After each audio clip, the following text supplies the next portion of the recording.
पवारांच्या नावाने एक म्युझियम आहे. व्ही.पी. कॉलेजमध्ये जेव्हा तुम्ही येता, तेव्हा शरद पवारांचे वेगवेगळे फोटो, त्यांच्या वेगवेगळ्या स्मृती असणारे हे म्युझियम आहे.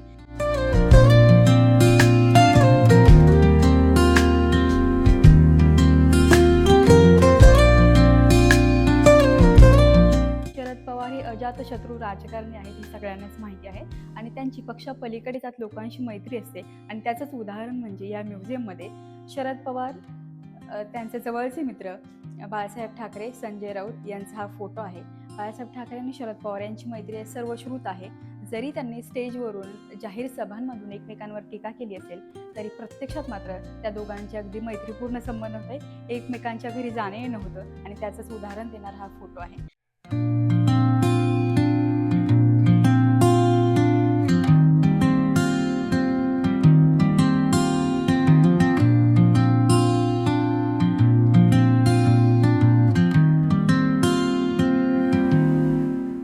शरद पवारांचं वय 85 आहे आणि यातलं 65 वर्षे त्यांनी सार्वजनिक जीवनामध्ये त्यांचं आयुष्य व्यतीत केले. आणि शरद पवारांनी काय काय केले हे जर तुम्हाला वाचायचं असेल तर त्यासाठी त्यांचं हे आत्मचरित्र वाचावं लागेल. त्याचं नावही अत्यंत इंटरेस्टिंग आहे, ते म्हणजे लोक माझे सांगाती.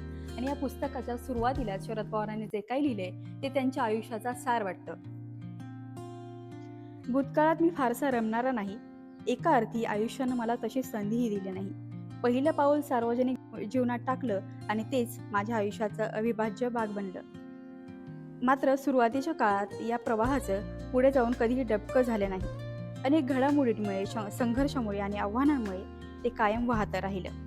असं शरद पवार जेव्हा म्हणतात तेव्हा त्यांचं कायम प्रवाही असणं हेच महाराष्ट्राच्या राजकारणात त्यांना अढळ स्थान निर्माण करून देत.